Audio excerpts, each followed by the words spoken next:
नमस्कार, तुम्हा सर्वांचं स्वागत आहे.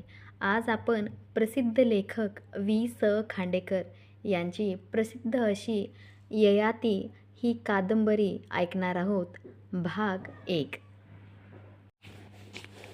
माझी कहाणी मी का सांगत आहे, माझी मलाच नीट कळत नाही. मी राजा आहे म्हणून का मी हे सारं सांगत आहे? मी राजा आहे? छी, होतो. राजे राणीच्या गोष्टी लोक मोठ्या आवडीने ऐकतात. त्याच्या प्रेमकथा तर जगाला फार फार गोडी वाटते त्याची. मोठे मोठे कवी त्या कथावर काव्य रचतात. माझी कहाणीसुद्धा एक प्रेमकथा? छी, ती कसली कथा आहे कुणाला ठाऊक. एखाद्या कवीचे मन वेधून घेण्यासारखे तिच्यात काही नाही हे मला कळते. पण केवळ एखाद्या राजाची कथा म्हणून काही ती सांगायला मी सिद्ध झालेलो नाही. या कहाणीच्या मुळाशी कोणत्याही प्रकारचा अभिमान नाही, अहंकार नाही, प्रदर्शन नाही. शल्याची लक्तरे आहेत ही. त्यात प्रदर्शन करण्यासारखं काय आहे? राजाच्या पोटी मी जन्माला आलो म्हणून राजा झालो, राजा म्हणून जगलो. यात माझा गुणदोष नाही. हस्तिनापूरच्या नहुष महाराजांच्या पोटी परमेश्वराने मला जन्म दिला. पित्याच्या मागून सरळ सिंहासनावर बसलो मी. त्यात कसले आहे मोठेपण? राजवाड्याच्या शिखरावर बसलेल्या कावळ्यालासुद्धा लोक कौतुकाने पाहतात. राजपुत्र न होता मी ऋषिकुमार झालो असतो तर माझे जीवन कसे झाले असते?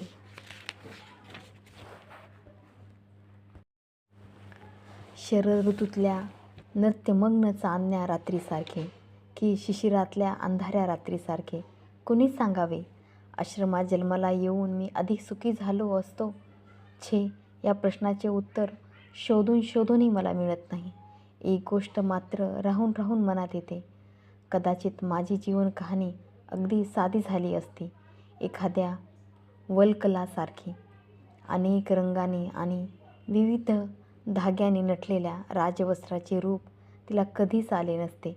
पण त्या वस्त्राचे सारेच रंग काही मला सुखद वाटत नाहीत. असे असूनही माझी जीवनकथा सांगायला मी प्रवृत्त झालो आहे. ते का? या प्रवृत्तीच्या मागे कोणती प्रेरणा आहे? जखम उघडी करून दाखवली म्हणजे माणसाचे दुःख हलके होते. कुणी जवळ बसून विचारपूस केली की आजाराला बरं वाटते. आपुलकीच्या अश्रूने दुर्दैवी माणसाच्या मनातला आणि मनाला शांत वाटते आणि मनातला वणवा विझतो. मलासुद्धा ते अश्रूच हवे आहेत का? ते काही असो, एक गोष्ट सत्य आहे. या कहाणीने माझे मन भरून गेले आहे. आषाढातल्या ढगाळ आभाळासारखे रात्रंदिवस मी विचारच करीत आहे. ही कहाणी ऐकून एखाद्याला आयुष्यातल्या मार्गातले खास खळगे दिसतील, त्याला मी वेळेवर सावध केल्यासारखे होईल अशी कल्पना माझ्या मनाला सुखावून जाते. पण ती क्षणभरच. लगेचच मलाच असे वाटते की ही फक्त शुद्ध आत्मवंचना आहे. गुरुपत्नीच्या मोहाने कायमचा कलंक लावून घेणाऱ्या चंद्राची कथा कुणाला ठाऊक नाही. अहेलेच्या सौंदर्याने वेडावून गेलेल्या इंद्राला त्याच्या पापाचा प्रसाद मिळाला हे काय जगाला माहिती नाही? जग चुकते, त्या चुकीविषयी ऐकते, पण शिकत मात्र काही नाही. प्रत्येक मनुष्य आयुष्याच्या शेवटी थोडासा शहाणा होतो, पण तो दुसऱ्याला लागलेल्या ठेचांनी नाही, तर स्वतःला झालेल्या जखमांनी. ही मनात आली म्हणजे वाटते, कशाला सांगायची ही आपली विचित्र कहाणी. वेलीवर पुष्कळ फुले फुलतात. त्यातले काही देवदेवताच्या मूर्तीवर विराजमान होतात. त्यांना भक्तीने नमस्कार मिळतात. काही फुले राणीच्या केशपालांचे सौंदर्य द्विगुणित करतात. महालातल्या मंचकावरचे विविध विलास ती आपल्या चिमुकल्या डोळ्यांनी पाहतात. काही फुले एखाद्या वेड्या माणसाच्या हाती पडतात. ती क्षणार्धात त्याचा चोळामोळा करून टाकतो. या जगात जन्माला येणारी माणसे अशीच असतात. कुणी दीर्घायुष्य होतात, कुणी अकाली मरण पावतात, कुणी वैभवाच्या शिखरावर चढतात, कुणी दरिद्रीच्या दरीत कोसळून पडतात, कुणी दृष्ट, कुणी सृष्ट, कुणी कुरूप, कुणी सुरूप. पण अति ही सारी फुले मातीत मिसळून जातात. त्यांच्यामध्ये एवढे साम्य असते. ही सारी फुले कधी आपल्या कहाण्या सांगतात का? मग माणसाने आपल्या जीवनाला इतके महत्त्व का द्यावे? मागे किर्र रान, पुढे गर्द अरण्य, असे काही हे जीवन. अज्ञानाच्या अंधारात तर ते अधिकच भयान भासते. कुठल्या तरी चांदण्याचा मिणमिणारा प्रकाश अधूनमधून या अरण्यातल्या पाऊलवाटापर्यंत येऊन पोहोचतो. या पाऊलवाटेवरून होणाऱ्या माणसाच्या प्रवासाला आपण जीवन म्हणतो. माझ्या या प्रवासात वर्णन करून सांगण्यासारखे काही थोडेच घडले आहे. कदाचित हा माझा भ्रम असेल, पण मला तसे वाटते खरे. बालपणीचा या अति, कुमारवयातील या अति, यौवनात पदार्पण करणारा या अति आणि प्रौढ झालेल्या या अतीत हे सारे एक होते. पण आजचा या अति त्यापेक्षा थोडा निराळा आहे.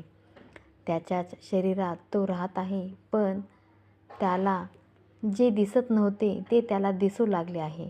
सर्वांनाच अगदी अंधुक का होईना दिसावे म्हणून स्वतःची कहाणी सांगायचा मोह त्याला अनावर होत आहे. लहानपणीच्या आठवणी किती नाजूक, किती मोहक, पण किती बहुरंगी असतात. जणू काही मोरपीसच. माझ्या पहिल्या आठवणीत अग्नी आणि फुले ही परस्परांना बिलगून बसली आहेत, अगदी जुळ्या भावंडासारखी. पहिल्यापासूनच मला फुले फार फार आवडायची. अगदी लहान होतो तेव्हापासून.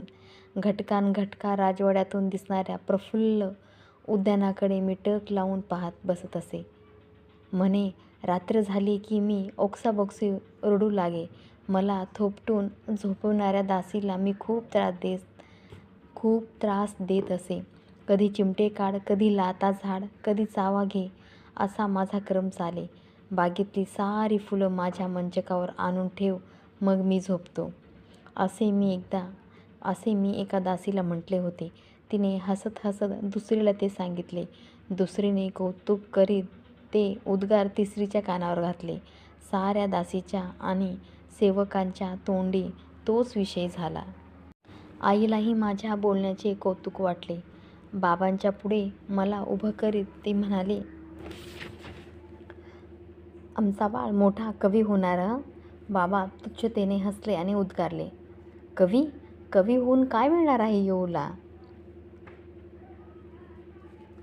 कवीनी जगातल्या सौंदर्याचं वर्णन तेवढं करावं, पण त्या सर्व सुंदर गोष्टीचा मनसोक्त उपभोग केवळ वीरपुरुषच घेऊ शकतात. आपला येऊ श्रेष्ठ वीर झाला पाहिजे. त्यानं 1 नाही 2 नाहीत 100 अश्वमेध करायला हवेत. आपल्या पूर्वजांपैकी पुरुरवा महाराजांनी उर्वशीसारख्या अप्सरेला आपल्या भजनी लाभलं होतं. मी स्वतः देवांचा पराभव केला आहे. इंद्रपदावर आरूढ होण्याचा आनंद उपभोगला आहे. ही परंपरा येऊन चालवायला हवी. बाबांचे हे सर्व भाषण मी ऐकले, पण तेव्हा त्यातले मला काय कळले असेल देव जाणे. पुढे मोठेपणी माझ्या पराक्रमाचे कौतुक करताना आई बाबांच्या या बोलण्याचा उल्लेख करे, त्यामुळे त्यातला शब्द मला पाठ झाला आहे. अग्नीची आठवण अशीच आहे. आई ती वारंवार सांगे. माझे धनुर्विद्येचे शिक्षण संपल्यावर बाबांनी वर्षभर मला एका आश्रमात ठेवण्याचे ठरविले. मी आश्रमात जायला निघालो तेव्हा काही अगदी कुकुलं बाळ नव्हतो, पण आईची माया आंधळी असते हेच खरे. 16 वर्षाचा येऊ वर्षभर आपल्यापासून दूर राहणार म्हणून आई एखाद्या लहान मुलासारखी डोळ्यात उभे राहणारे पाणी पुन्हा पुन्हा पुसत होती. तिने आपला कंप पावणारा हात माझ्या तोंडावरून कितीतरी वेळा फिरवला असेल, याची गिनतीच करता येणार नाही.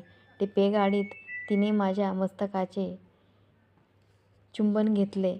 मग सद्गत स्वराने ती म्हणाली, येऊ, मला तुझी फार फार काळजी वाटते बाबा. तू अगदी वेडा आहेस.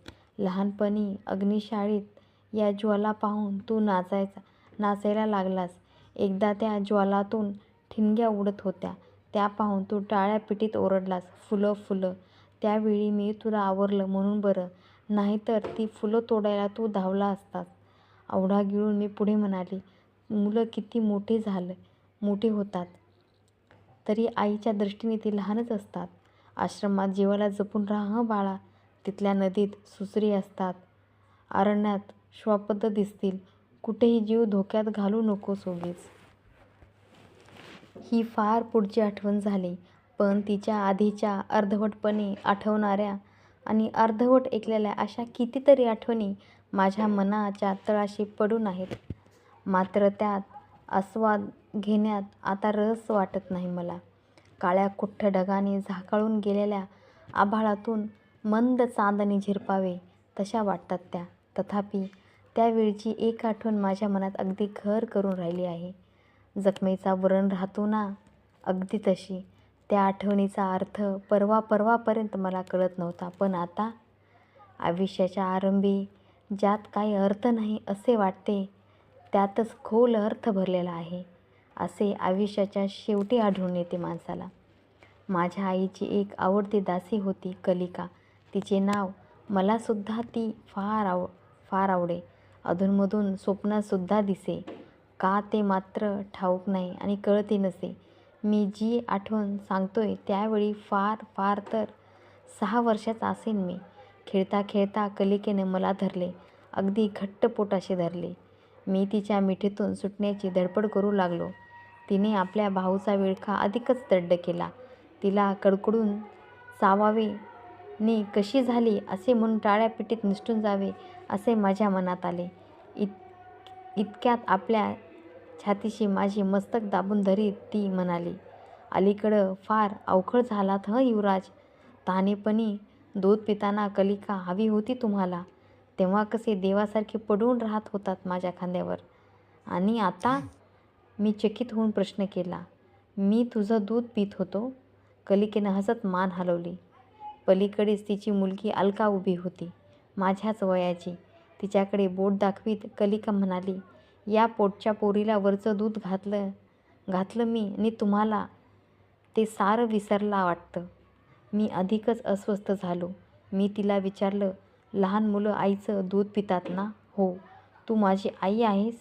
इकडे तिकडे भयभीत दृष्टीने पाहत ती हळूच म्हणाली, असं भलतं सलतं बोलू नये युवराज. धुमसणाऱ्या यज्ञकुंडातून नुसता धूर निघत राहावा तशी माझ्या बालमनाची स्थिती झाली. मी हस्तिनापूरचा राजपुत्र होतो, युवराज होतो. मग तहानेपणी मी एका क्षुद्रदासीचे दूध का प्यालो? आईने आपले दूध मला का पाजले नाही? कलिकेचे दूध मी प्यालो आहे, मग तिला मी आई म्हणून का हाक मारू नये? ही कल्पना सुचताच माझ्या बालमनावरचे दडपण दूर झाले. मी कलिकेला मिठी मारून म्हणालो, आजपासून मी तुला आई म्हणणार. माझ्या तोंडावर हात ठेवत ती म्हणाली, युवराज, महाराणी आपल्या आई आहेत, त्याची सर मला कशी येईल? मी त्यांच्या पायाची धूळ आहे. मी चिडून प्रश्न केला, मग आईने मला आपलं दूध का नाही पाजलं? कलिका स्तब्ध राहिली. मी रागाने ओरडलो, तिनं मला आपलं दूध का पाजलं नाही? सश्याच्या डोळ्यांनी आजूबाजूला पाहत कलिका माझ्या कानात कुजबुजली, मुलं अंगावर पाजलं की बायकाचं रूप कोमेजून जातं म्हणे. कलिकेच्या त्या उद्गाराचा त्यावेळी मला नीटसा अर्थ कळला नाही, पण एक गोष्ट मात्र माझ्या अगदी जिव्हारी लागून राहिली. माझ्या हक्काचे काहीतरी माझ्यापासून हिरावून घेतले गेले होते. मला एका मोठ्या सुखाला वंचित केले होते आणि ते कुणी? तर प्रत्यक्ष जन्मदात्या आईने. नि ते कशासाठी? तर आपले रूप टिकवावे म्हणून. आईसुद्धा इतकी स्वार्थी असते? छे, आईचे माझ्यावर प्रेम नाही, तिचे प्रेम आहे स्वतःच्या सौंदर्यावर. जाणून बुजून मी आईवर पहिल्यांदा रागवलो. त्या दिवशी दिवसभर मी तिच्याशी अबोला धरला. रात्री माझ्या मंचकापाशी येऊन तिने बाळराज येऊ अशी कितीतरी हाका मारल्या. मग माझ्या मस्तकावरून तिने हळुवारपणे हात फिरवला. त्या स्पर्शात प्राजक्ताच्या फुलांचा नाजूकपणा होता. मी थोडासा विरघळलो, पण मुकाच राहिलो. मी डोळे उघडले नाहीत. माझे चिडलेले मन म्हणत होते, मोठ्या मोठ्या ऋषीसारखा शाप द्यायची शक्ती माझ्या अंगी हवी होती, म्हणजे आईची तत्काळ शिळा करून टाकली असती मी. शब्दापेक्षा स्पर्श अधिक बोलका असतो, पण त्याला काही माणसाच्या काळजाला हात घालता येत नाही. ते काम अश्रूनाच साधता येते. माझ्या गालावर ऊन आसवे पडताच मी डोळे उघडले. आईला रडताना कधीच पाहिले नव्हते मी. माझे बालमन गडबडून गेले. तिच्या गळ्याला मिठी मारून गालाला गाल घासीत मी विचारले, आई काय झालं तुला? ती काहीच बोलेना. मला पोटाशी घट्ट धरून माझे केस कुरवाळीत आणि आसवे गाडीत ती मंचकावर तशीच बसून राहिली. माझ्या गळ्याची शपथ आहे तुला, असे शेवटी मी म्हटले. थरथर कापणाऱ्या हाताने माझे मुके घेत तिने मला वर उचलले. पाणवलेल्या डोळ्यांनी माझ्याकडे पाहत ती सद्गदित स्वराने म्हणाली, माझं दुःख कसं सांगू तुला? ते बाळ, बाबा तुझ्यावर रागावलेत? बाबांना बरं वाटत नाही? छे, तुझा आवडता मोर महालातून कुठे उडून गेला आहे? त्या मोराची नाही मला काळजी. मग माझा दुसरा मोर केव्हा उडून जाईल? दुसरा मोर कुठं आहे तो? असा उद्गार काढून तिने मला घट्ट, अगदी घट्ट पोटाशी धरले. फुलांचा वास घेताना मी असेच करीत असे. कितीही वास घेतला तरी माझे समाधान होत नसे. त्या फुलांचा चोळामोळा करून त्यातला सारा सारा सुगंध एका क्षणात आपल्याकडे ओढून घ्यावा असे माझ्या मनात येई. आई आता तेच करीत होती. मी तिचे फूल झालो होतो. तिच्या त्या मिठीत माझे अंग दुखू लागले. मन मात्र सुखावले. तिच्या डोळ्यातले पाणी बोटाने निपटीत मी म्हटले, नाही, मी तुला सोडून कुठेही जाणार नाही आई. कधी कधी कधी नाही. बालपण एकच काळ जाणते, वर्तमान. मी मोठ्या उत्साहाने उद्गारलो. मी तुला कधी कधी कधी सोडून जाणार नाही आई. ही भीती तिला का वाटावी हे मला कळेना. मी पुन्हा पुन्हा खोदून तिला विचारू लागलो. शेवटी ती म्हणाली, आज दिवसभर तू माझ्यावर रुसला आहेस. एक शब्दसुद्धा बोलला नाहीस तू माझ्याशी. बागेत फिरायला चल म्हणून संध्याकाळी मी तुझा हात धरला. तू हात झिडकारून दिलास. तू माझ्याकडे असे डोळे वटारून पाहिलंस. आत्ता तू जागा होतास पण माझ्या हाकांना ओ दिली नाहीस. माझ्यावर का रागावला आहेस तू बाळा? येऊ, आईबापाचे दुःख मुलांना कधीच कळत नाहीत. पण तू मला एक भिक्षा घाल. तू तरी त्याच्यासारखं करू नकोस. त्याच्यासारखं? तो कोण? लहानपणी राक्षसाच्या कथा ऐकताना पुढे काय झालं असं मी मोठ्या अधीरपणाने विचारत असे. त्याच उत्सुकतेने मी आईला प्रश्न केला. तो कोण? महालात आई आणि मी याच्याविषयी दुसरे कुणीही नव्हतं. दाराबाहेर दासी झोपली असावी. कोपऱ्यातल्या सोन्याच्या समईतील ज्योतसुद्धा पेंगवली होती. असे असून आई चोहीकडे कातर दृष्टीने का पाहत होती ते मला कळेना. ती हळूच उठली. दरवाजा लोटून परत आले. मग माझे मस्तक मांडीवर घेऊन ते थोपटीत मृदू कंपित स्वरात ते म्हणाले, येऊ, तू खूप मोठा झाल्यावर हे सांगणार होते मी तुला. पण आज तू माझ्यावर रुसलास. उद्या रागावशील. परवा डोक्यात राग घालून निघून जाशील. तो गेला तसा म्हणून. तो कोण? तुझा थोरला भाऊ. मला भाऊ आहे? आहे बाळा, थोरला भाऊ आहे. होय, कुठं आहे तो? देव जाणे. जिथं असेल तिथं देवानं त्याला सुखी ठेवावं एवढीच प्रत्येक दिवशी मी प्रार्थना करते. अगदी लहानपणी अलकेसारखी अनेक मुले राजवाड्यात माझ्यासोबत खेळत असत. किंचित मोठा झाल्यावर अमात्य, सेनापती, राजकवी, केशपाल, अश्वपाल इत्यादिकाच्या मुलांशी मी खेळू लागलो. पण राजवाड्यात माझ्या बरोबरीचे असे कोणी नाही याचे राहून राहून मला दुःख वाटे. बागेतली फुलझाडे तुडवीत फुलपाखरांचा पाठलाग करायचा धीरही होत नसे. आपला थोरला भाऊ इथे असता तर असल्या साऱ्या खेळाचे सुख कसे दुगणित झाले असते हा विचार करण्यात मी दंग होऊन गेलो. बालपण किती सरळ, किती निर्मळ, किती एकमार्गी असते ना. तो भाऊ केवढा होता हे काही आईला विचारायचे मला सुचले नाही. तो इथे असता तर बाबांच्या मागून राज्यावर तोच बसला असता. आपल्याला साधा राजपुत्र म्हणून सारा जन्म कंठावा लागला असता. असा मत्सराचा विचारही त्यावेळी माझ्या मनाला शिवला नाही. मला माझा तो थोरला भाऊ हवा होता. खेळायला, भांडायला सुद्धा मला हवा होता तो. तो कुठे आहे? काय करतो? आईला भेटायला तो येतो का नाही? मधमाशाचे मोहोळ उठावे तसा तसा असल्या अनेक प्रश्नांनी माझ्या मनाला दंश करायला सुरुवात केली. मी भीत आईला विचारले, त्याचं नाव काय? यती. किती दिवस झाले त्याला जाऊन. तो व्हायच्या आधी वर्ष दीड वर्ष तो निघून गेला. अगदी एकटा निघून गेला. हे शब्द उच्चारताना आईचा स्वर अतिशय व्याकुळ झाला असावा, पण ते काही माझ्या लक्षात आले नाही. अगदी एकटा निघून गेला तो. या तिच्या शब्दांनी यती अतिशय धीट असला पाहिजे, हा एकच भाव माझ्या मनात निर्माण झाला. मी आईला विचारले, तुला न सांगता गेला तो? तिने नुसती मान हलवली. तो गेला त्या दिवसाच्या आठवणीने तिच्या काळजातले शल्य हलविले होते. पण माझे मन आईला न सांगता राजवाड्यातून निघून जाणाऱ्या साहसी यतीभोवती पिंगा घालीत होते. मी पुन्हा आईला प्रश्न केला, तो कोणत्या वेळी गेला? ऐन मध्यरात्री घनदाट अरण्यात चांगली 1.5 प्रहर रात्र होईपर्यंत जागे होते मी. त्याची सारखी समजूत घालीत होते. मग माझा डोळा लागला. पहाटे जागी होऊन पाहते तर तो यती आपल्या अंथरुणावर नाही. काळोखात सगळीकडे शोधलं त्याला सेवकाने, पण तो कुठेच सापडला नाही. मी स्वतःशी म्हणालो, भाऊ असावा तर असा.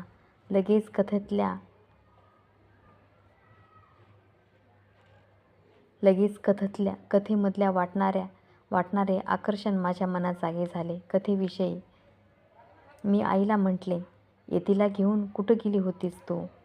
एका महर्षीच्या दर्शनाला. लग्न होऊन अनेक वर्ष झाली, तरी मला मूल होईना, म्हणून आम्ही दोघं त्या ऋषीच्या आश्रमात जाऊन राहिलो होतो. त्याच्या आशीर्वादानंच यती झाला मला. प्रत्येक वर्षी त्याच्या वाढदिवशी मी त्याला त्या ऋषीच्या दर्शनाला घेऊन जात असे. तो निघून गेला तेव्हा मी अशीच परत येत होते. यतीचं मन स्थिर नाही हे मला ठाऊक होतं. तिथंच राहायचा हट्ट धरून बसला होता तो. त्यामुळे मी त्याच्यावर संतापले. त्याला नाही ते बोलले. वाडखोडाला गाडीच्या मागं बांधून नेतात ना, तसंच जवळजवळ आश्रमातून ओढून आणलं मी त्याला. त्याच्या रुसव्या फुग्याकडं मी लक्ष दिलं नाही. त्याला काय हवं होतं यतीला? मी उत्सुकतेने मध्येच प्रश्न केला. टपटप टिपे गाडीत ती म्हणाली, अजूनही मला नीट कळत नाही ते. त्याला देवधर्माचा नाद फार होता. दासी ताजी टपोरी फुलं प्रत्येक दिवशी सकाळी पुढं आणून ठेवीत, पण यतीला झटून त्यातली काही उचलली नि त्याला पोटभर वास घेतला असं कधी घडलं नाही. केव्हा तरी 4-2 फुलं तो हळू घ्यायचा आणि कुठल्या तरी दगडाचा देव करून त्याला तो व्हायचा. तो खेळायचा ते सुद्धा किती विचित्र होते. समाधी लावून डोळे मिटून बसायचा किंवा कसली तरी दाढी लावून लुटपुटीच्या ऋषी होण्यात त्याला आनंद वाटे. दोन्ही कुळातलं राजेपण त्याच्या रक्तात उतरलं नव्हतं. राजसभेत सशासारखा तो चोहीकडे भीत पाहत राही. पण कुणी योगी, तपस्वी, संन्यासी राजवाड्यात आला की त्याच्याशी मात्र अगदी त्याची घट्ट मैत्री होई. खूप शोध केला आम्ही त्याचा, पण आभाळातून गळून पडलेली चांदणी कधी कुणाला दिसते का? माझा यतीही तसाच. माझ्या जन्मापूर्वीचे आपले हे दुःख आई शक्य तितक्या शांतपणे मला सांगत होती, पण शेवटच्या क्षणी तिच्या मनाचा बांध फुटला. माझा यतीही तसाच. हे शब्द तोंडातून बाहेर पडताच घनदाट अरण्यातील ती क्रूर पहाट तिच्या डोळ्यासमोर मूर्तिमंत उभी राहिली असावी. बोलता ती अडखळली, थांबली, कापू लागली. करुण स्वर आळविणाऱ्या सतारेची तार एकदम तुटावी तसा मला भास झाला. क्षणभर तिने माझ्याकडे शून्य दृष्टीने पाहिले. त्या दृष्टीचे भय वाटले मला. लगेच तिने एक मोठा सुस्कारा सोडला आणि मला पोटाशी धरून ती स्पंदून रडू लागली. तिचे सांत्वन कसे करावे तेच मला कळेना. आई आई असे मी तोंडाने म्हणत होतो आणि तिला बिलगून स्पर्शाने माझे प्रेम व्यक्त करीत होतो. मनाचा कड थोडासा ओसरल्यावर ती मला म्हणाली, ययू, येती तुझ्याएवढा होता तेव्हा पहिल्यांदा माझ्यावर रुसला. त्या रुसव्याकडं मी लक्ष दिलं नाही, पण आज तुझा रुसवा पाहताच माझ्या काळजाच्या जखमेची खपली उडून गेली. तिच्यातून भळभळून रक्त वाहू लागलं आहे. जे कुठंही बोलायचं नाही असं आम्ही दोघांनी ठरविलं होतं, जे लहानपणी तुझ्या कानावर पडू नये म्हणून आम्ही धडपड करीत होतो, ते तुझ्यापाशी मी बोलून गेले, भीतीमुळे बोलून गेले. तू यतीसारखाच एखाद्या दिवशी निघून गेलास तर ययू, मूल हे आईच्या डोळ्यातली भावली असते रे. मी स्फुंदत म्हणालो, नाही आई, यतीसारखा मी तुला सोडून जाणार नाही. तुला दुःख होईल असं मी काही करणार नाही. मला वचन दे. मी माझा हात तिच्या हातात ठेवून म्हणालो, आई, मी कधी संन्यासी होणार नाही. अजून ती रात्र माझ्या डोळ्यापुढे उभी आहे, पाषाणातून कोरून काढलेल्या मूर्तीसारखी. इतके उन्हाळे गेले, इतके पावसाळे गेले, पण तिची स्मृती अद्यापही कोमेजलेली नाही. त्या मूर्तीची एक रेषसुद्धा पुसट झालेली नाही. त्या रात्री आईचे आणि माझे जे बोलणे झाले त्यात माझ्या मनाचे रंग किती आहेत आणि ते कुठे कुठे मिसळले आहेत हे काही मला आज सांगता येणार नाही. पण एक गोष्ट मात्र निश्चित आहे, त्या एका रात्रीत मी मोठा झालो. स्वप्नाच्या जगातून सत्याच्या जगात आलो. दुःखाशी माझी त्या रात्री पहिली ओळख झाली. ज्या आईच्या साध्या स्पर्शात स्वर्गसुख आहे असे मी मानत होतो, तिला टपटप टिपे गाळताना मी पाहिले. तिला दुःख देणाऱ्या गोष्टीचा नकळत मी द्वेष करू लागलो. त्या रात्री शांत अशी झोप मला लागलीच नाही. मी मधूनच दचकून जागा होत होतो. मधूनच मला स्वप्न पडत होती. त्या स्वप्नातला एक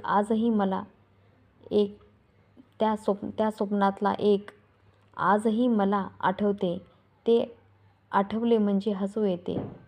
त्या स्वप्नात मी साऱ्या जगाचा राजा झालो होतो. चाबूक हातात घेऊन मी प्रत्येक नगरातून हिंडत होतो. तापसी, संन्यासी, बुवा, बैरागी कुणीही दिसला की त्याच्या पाठीवर सपासप फटके मारीत होतो.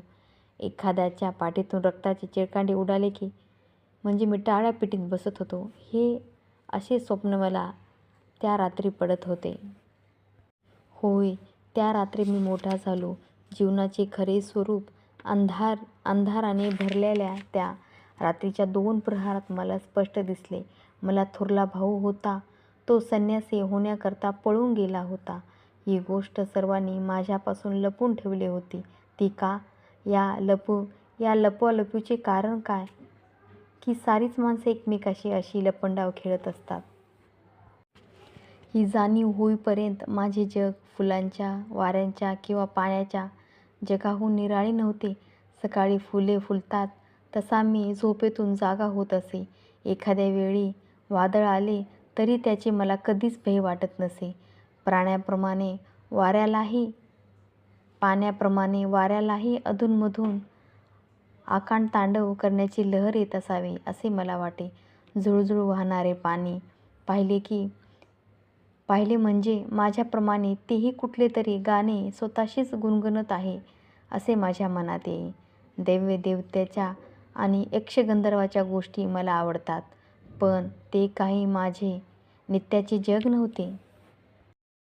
स्वप्ने आणि फुलपाखरे, फुले आणि चांदण्या, ढग पाहून नाचणारे मोर आणि नाचणारे मोर पाहून गाणारे ढग, उमलणाऱ्या फुलाप्रमाणे हसणारी सकाळ आणि कोमेजणाऱ्या फुलाप्रमाणे भासणारी संध्याकाळ, वसंतातल्या वृक्षवेलीचे आणि वर्षा ऋतूतल्या इंद्रधनुष्याचे रंग टापाचा टपटप असा आवाज करीत जाणारे घोडे आणि देवळातल्या घनघन वाजणाऱ्या घंटा, नदीकाठची मऊ मऊ वाळू आणि मंचकावरली मऊ मऊ उशी या सर्वांचे मिळून एक सलग जग माझ्या मनात निर्माण झाले होते. त्या रात्रीपर्यंत निसर्ग आणि मनुष्य हे दोघे माझ्या दृष्टीने एकरूप होते.